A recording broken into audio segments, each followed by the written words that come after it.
ओम शांति। आज 21 फरवरी 2026 के शनिवार के मीठी मीठी मधुवन मुरली के बाप दादा के मधुर ईश्वरीय महावाक्य सुनते हैं। मीठे मीठे प्यारे प्यारे बाप दादा ने कहा, मीठे बच्चे, तुम बाप के पास आए हो अपनी सोई हुई तकदीर जगाने। तकदीर जगना माना विश्व का मालिक बनना। आज का प्रश्न है, कौन सी खुराक तुम बच्चों को बाप समान बुद्धिवान बना देती है? कौन सी खुराक तुम बच्चों को बाप समान बुद्धिवान बना देती है? उत्तर है, यह पढ़ाई है तुम बच्चों की बुद्धि की खुराक। जो रोज पढ़ाई पढ़ते हैं अर्थात इस खुराक को लेते हैं, उनकी बुद्धि पारस बन जाती है। पारसनाथ बाप जो बुद्धिमानों की बुद्धि है, वह तुम्हें आप समान पारस बुद्धि बनाते हैं। गीत चला, तकदीर जगा कर आई हूँ, नई दुनिया सजा कर लाई हूँ। ओम शांति। गीत की लाइन सुनकर के भी मीठे मीठे बच्चों के रोमांच खड़े हो जाने चाहिए। है तो कॉमन गीत, परंतु इनका सार और कोई नहीं जानते। बाप ही आकर गीत शास्त्र आदि का अर्थ समझाते हैं। मीठे मीठे बच्चे यह भी जानते हैं कि कलयुग में सबकी तकदीर सोई हुई है, सतयुग में सबकी तकदीर जगी हुई है। तो सोई हुई तकदीर को जगाने वाला और श्रीमत देने वाला अथवा तदबीर बनाने वाला एक ही बाप है। वही बैठ बच्चों की तकदीर बनाते हैं और तकदीर जगाते हैं। जैसे बच्चे पैदा होते हैं और तकदीर जग जाती है। बच्चा जन्मा और उनको यह पता पड़ जाता है कि हम वारिस हैं। हूबहू यह फिर बेहद की बात है। बच्चे जानते हैं कलप कलप हमारी तकदीर जगती है, फिर सो जाती है। पावन बनते हैं तो तकदीर जगती है। पावन गृहस्थ आश्रम कहा जाता है। आश्रम अक्सर पवित्र होता है। पवित्र गृहस्थ आश्रम तो उनके अगेंस्ट है फिर अपवित्र पतित गृहस्थ धर्म। आश्रम नहीं कहेंगे। गृहस्थ धर्म तो सबका है, जानवरों में भी है। बच्चे तो सब पैदा करते हैं, जानवरों को भी कहेंगे गृहस्थ धर्म में है। अब बच्चे जानते हैं हम स्वर्ग में पवित्र गृहस्थ आश्रम में थे। देवी देवता थे, उन्हों की महिमा की जाती है। सर्वगुण संपन्न, 16 कला संपूर्ण, संपूर्ण निर्विकारी, मर्यादा पुरुषोत्तम, संपूर्ण अहिंसक। तुम खुद भी गाते थे। अब समझते हो कि हम मनुष्य से देवता फिर से बन रहे हैं। गायन भी है ना, मनुष्य से देवता किए करत न लागी बार। ब्रह्मा विष्णु शंकर को भी देवता कहते हैं। ब्रह्मा देवताए नमः, फिर कहते हैं शिव परमात्माए नमः। अभी उनका अर्थ भी तुम जानते हो। वह तो अंधश्रद्धा से सिर्फ कह देते हैं। अब शंकर देवताए नमः कहेंगे ना, शिव के लिए कहेंगे शिव परमात्माए नमः, तो फर्क हो गया ना। यह देवता वह परमात्मा हो गया। शिव और शंकर को एक नहीं कह सकते। तुम जानते हो हम बरोबर पत्थर बुद्धि थे, अब पारस बुद्धि बने हैं। देवताओं को तो पत्थर बुद्धि नहीं कहेंगे। फिर ड्रामानुसार रावण राज्य में सीढ़ी उतरनी ही है। पारस बुद्धि से पत्थर बुद्धि बनना है। सबसे बुद्धिमान तो एक ही बाप है। अभी तुम्हारी बुद्धि में दम नहीं रहा है। बाप उनको बैठ पारस बुद्धि बनाते हैं।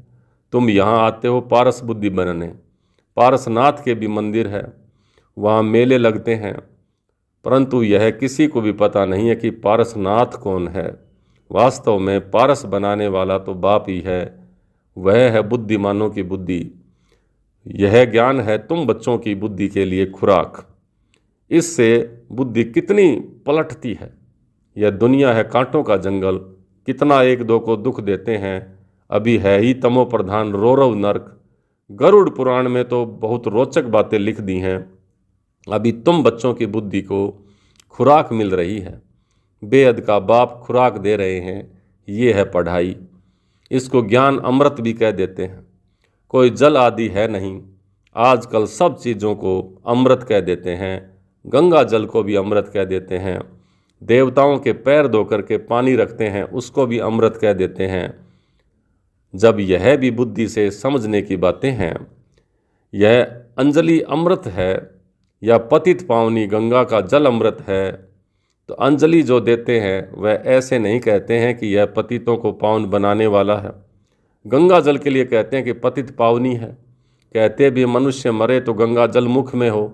दिखाते हैं अर्जुन ने बाण मारा फिर अमृत जल पिलाया। तुम बच्चों ने कोई बाण आदि नहीं चलाए हैं। एक गांव है जहां बाणों से लड़ते हैं। वहां के राजा को ईश्वर का अवतार कहते थे। अब ईश्वर का अवतार तो कोई हो नहीं सकता। वास्तव में सच्चा सच्चा सतगुरु तो एक ही है, जो सबका सद्गति दाता है, जो सभी आत्माओं को साथ ले जाते हैं। बाप के सिवाय वापस कोई भी ले जा नहीं सकता है। ब्रह्म में लीन हो जाने की तो बात ही नहीं है। यह नाटक बना हुआ है। सृष्टि का चक्कर अनादि फिरता ही रहता है। वर्ल्ड की हिस्ट्री ज्योग्राफी कैसे रिपीट होती है यह अभी तुम जानते हो, और कोई नहीं जानता। मनुष्य अर्थात आत्माएं अपने बाप को, रचयिता को नहीं जानती हैं। जिसको याद भी करते हैं ओ गॉड फादर, हद के बाप को कभी गॉड फादर नहीं कहेंगे। गॉड फादर अक्सर बहुत रिस्पेक्ट से कहते हैं। उनके लिए ही गाते हैं पतित पावन, दुख हरता सुख करता। एक तरफ कहते हैं वह दुख हरता सुख करता है, और जब कोई दुख होता है, बच्चा आदि मर जाता है, तो कह देते हैं ईश्वर ही दुख सुख देता है। ईश्वर ने हमारा बच्चा ले लिया। अब ये क्या किया? अब महिमा एक गाते हैं और फिर कर कुछ देते हैं, तो ईश्वर को गालियां देने लगते हैं। कहते भी हैं ईश्वर ने बच्चा दिया है, फिर अगर उसने वापस ले लिया तो तुम रोते क्यों हो? ईश्वर के पास गया ना, सतयुग में कभी कोई रोता नहीं है। बाप समझाते हैं रोने की तो कोई दरकार ही नहीं है। आत्मा को अपने हिसाब किताब अनुसार जाकर के पार्ट बजाना है। ज्ञान न होने के कारण मनुष्य कितना रोते हैं, जैसे पागल हो जाते हैं। यहाँ तो बाप समझाते हैं अम्मा मरे तो भी हलवा खाना, नष्टो मोआ होना है। हमारा तो एक ही बेहद का बाप है, दूसरा न कोई। ऐसी अवस्था बच्चों की होनी चाहिए। मोह जीत राजा की कथा भी सुनी है ना? वह है सब दंत कथाएं। सतयुग में कभी दुख की बात नहीं होती, न कभी अकाल मृत्यु होती। तुम बच्चे जानते हो हम अभी काल पर जीत पाते हैं। बाप को महाकाल भी कहते हैं, कालों का काल। तुमको काल पर जीत पहनाते हैं, अर्थात काल कभी खाता नहीं है। काल आत्मा को तो नहीं खा सकता। आत्मा एक शरीर छोड़ दूसरा लेती है, उसको कहते हैं काल खा गया। बाकी काल कोई चीज़ नहीं है। मनुष्य महिमा गाते रहते हैं, समझते कुछ भी नहीं है। गाते हैं अचत्तम केशवम, अर्थ कुछ भी नहीं समझते। बिल्कुल ही मनुष्य समझ से बाहर हो गए हैं। बाप समझाते हैं ये 5 विकार तुम्हारी बुद्धि को कितना खराब कर देते हैं।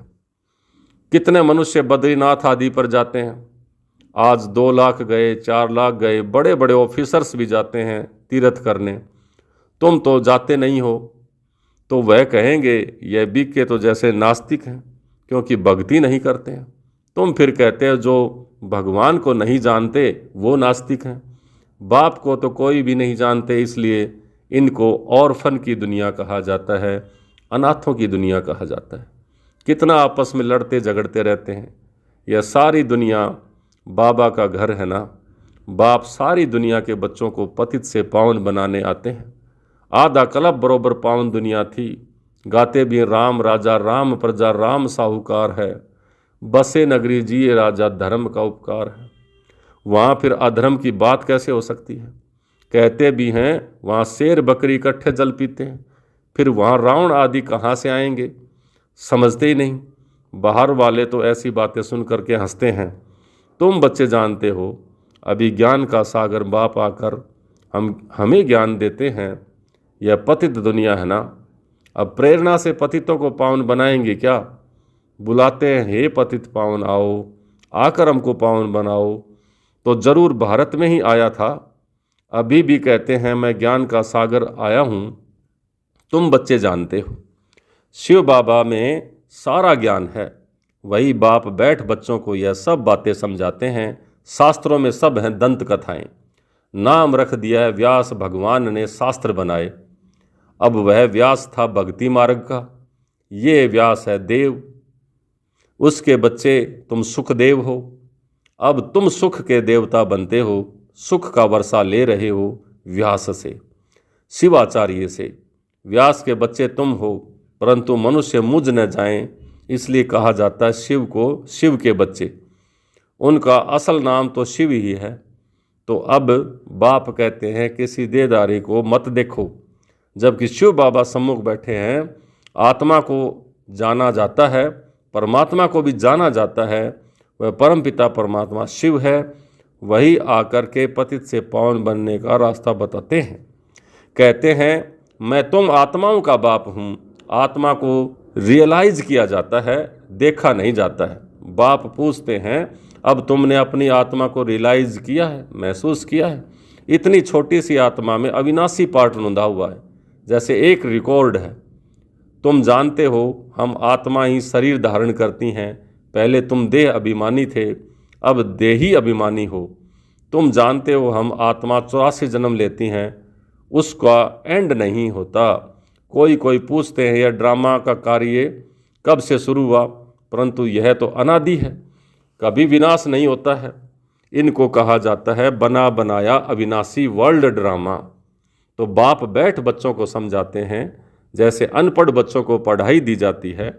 आत्मा इस शरीर में रहती है, ये है पत्थर बुद्धि के लिए फूड, भोजन। बुद्धि की समझ मिलती है ना। तुम बच्चों के लिए बाबा ने चित्र बनवाए हैं, बहुत सहज हैं। यह है त्रिमूर्ति ब्रह्मा विष्णु शंकर। अब ब्रह्मा को भी त्रिमूर्ति क्यों बनाते हैं, क्यों कहते हैं? देव देव महादेव एक दो के ऊपर रखते हैं, अर्थ कुछ भी नहीं जानते। अब ब्रह्मा देवता कैसे हो सकता है? प्रजापिता ब्रह्मा तो यहाँ होना चाहिए। यह बातें कोई शास्त्रों में नहीं है। बाप कहते हैं मैं इस शरीर में प्रवेश कर इन द्वारा तुमको समझाता हूँ, इनको अपना बनाता हूँ, इनके बहुत जन्मों के अंत में आता हूँ। यह भी 5 विकारों का संन्यास करते हैं। संन्यास करने वाले को योगी ऋषि कहा जाता है। अभी तुम राज ऋषि बने हो, 5 विकारों का संन्यास तुमने किया है, तो नाम बदलता है ना। तुम तो राजयोगी बनते हो, तुम प्रतिज्ञा करते हो। वह सन्यासी लोग तो घर बार छोड़कर चले जाते हैं। यहाँ तो स्त्री पुरुष इकट्ठे रहते, प्रतिज्ञा करते हैं कि हम विकार में कभी नहीं जाएंगे। मूल बात है ही विकार की। तुम बच्चे जानते हो शिव बाबा रचयिता है, वह नई रचना रचते हैं। वह बीज रूप है, सत्यचित आनंद का सागर है, ज्ञान का सागर है। स्थापना विनाश पालना कैसे कराते हैं यह बाप जानते हैं, मनुष्य नहीं जानते। फट से कह देते हैं तुम बीके तो दुनिया को विनाश करेंगे। अच्छा तुम्हारे मुख में गुलाब, कहते हैं यह तो विनाश के लिए निमित्त बनी है। न शास्त्रों को, न भक्ति को, न गुरुओं को मानती हैं, सिर्फ अपने दादा को मानती हैं। लेकिन बाप तो खुद कहते हैं यह पतित शरीर है, मैंने इसमें प्रवेश किया है। पतित दुनिया में तो कोई भी पावन होता नहीं। मनुष्य तो जो सुनी सुनाई बातें हैं वह बोल देते हैं। ऐसी सुनी सुनाई बातों से तो भारत दुर्गति को पाया है। तब बाप आकर सब कुछ सुना, सच सुना, सबकी सदगति करते हैं। अच्छा मीठे मीठे सिकल दे बच्चों प्रति माता पिता बाप दादा का याद प्यार और गुड मॉर्निंग। रूहानी बाप की रूहानी बच्चों को नमस्ते। हम रूहानी बच्चों की रूहानी बाप दादा को याद प्यार, गुड मॉर्निंग और नमस्ते। धारणा के लिए मुख्य सार। पहला, बाप से सुख का वर्षा लेकर सुख का देवता बनना है, सबको सुख देना है। राज ऋषि बनने के लिए सर्व विकारों का संन्यास करना है। दूसरा, पढ़ाई ही सच्ची खुराक है। सदगति के लिए सुनी सुनाई बातों को छोड़ श्रीमत पर चलना है। एक बाप से ही सुनना है और मोह जीत बनना है। आज का वरदान, अपने असली संस्कारों को इमर्ज कर सदा हर्षित रहने वाले ज्ञान स्वरूप भव है। अपने असली संस्कारों को इमर्ज कर सदा हर्षित रहने वाले ज्ञान स्वरूप भव है। जो बच्चे ज्ञान का सिमरण कर उसका स्वरूप बनते हैं वह सदा हर्षित रहते हैं। सदा हर्षित रहना यह ब्राह्मण जीवन का असली संस्कार है।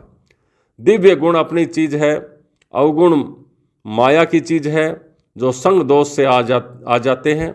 अब उसे पीठ दे दो और अपने अथॉरिटी की पोजीशन में रहो।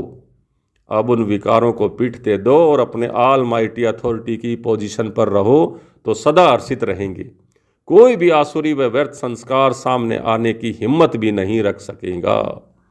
स्लोगन है, संपूर्णता का लक्ष्य सामने रखो तो संकल्प में भी कोई आकर्षण आकर्षित नहीं कर सकती।